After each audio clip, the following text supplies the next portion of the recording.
Assalamualaikum warahmatullahi wabarakatuh. Nama saya Muhammad Bagus Salim Putra, NIM 190301230 dari kelas manajemen di pagi. Leverage. Leverage adalah penggunaan aset dan sumber daya short of fund oleh perusahaan yang memiliki biaya tetap agar meningkatkan keuntungan pemegang saham. Fungsi leverage adalah penggunaan dana pinjaman untuk meningkatkan potensi keuntungan dari sebuah investasi. Leverage memperkecil syarat modal minimal yang harus kita setorkan kepada broker. Pentingnya leverage bagi perusahaan untuk menilai suatu perusahaan dalam memenuhi kewajiban yang bersifat tetap. Untuk menilai keseimbangan antara nilai aktiva khususnya aktiva tetap. Keuntungan dan kerugian dari tinggi rencananya leverage. Keuntungan berpengaruh pada perusahaan dan pemegang saham jika mengalami kondisi iklim bisnis yang baik.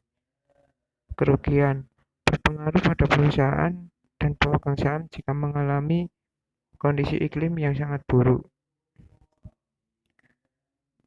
Struktur modal. Definisi struktur modal. Struktur modal adalah suatu perusahaan mengacu pada peningkatan kapitalisasi dan mencakup semua sumber daya modal jangka panjang yaitu pinjaman, cadangan, saham, dan obligasi. Fungsi struktur modal 1. Peningkatan nilai. Peningkatan nilai membantu meningkatkan harga saham. 2. Pemanfaatan dana yang tersedia. Memanfaatkan dana yang tersedia sepenuhnya. 3. Maksimalisasi pengembalian. Peningkatan laba perusahaan dalam bentuk pengembalian kepada pemegang saham. 4. Minimalisasi biaya modal. Memaksimalkan kekayaan pemegang saham melalui minimalisasi biaya modal. Pentingnya struktur modal. 1. Struktur modal penting karena struktur modal bisa mempengaruhi kondisi keuangan perusahaan, bisa mempengaruhi harga saham perusahaan, bahkan kelangsungan hidup perusahaan bisa diprediksi. Resiko bisnisnya bisa dilihat.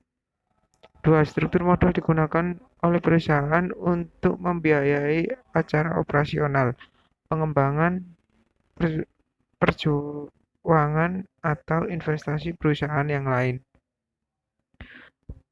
Pilihan terbaik penggunaan struktur modal. Pada dasarnya sebuah perusahaan akan lebih mudah berkembang jika didukung oleh modal yang cukup.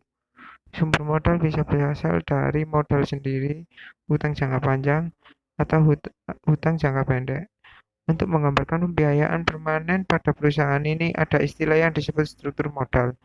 Baik buruknya struktur modal akan berpengaruh secara langsung pada posisi keuangan perusahaan. Karena itu, pelaku usaha harus bisa menentukan langkah yang baik. Sekian dari saya. Assalamualaikum warahmatullahi wabarakatuh.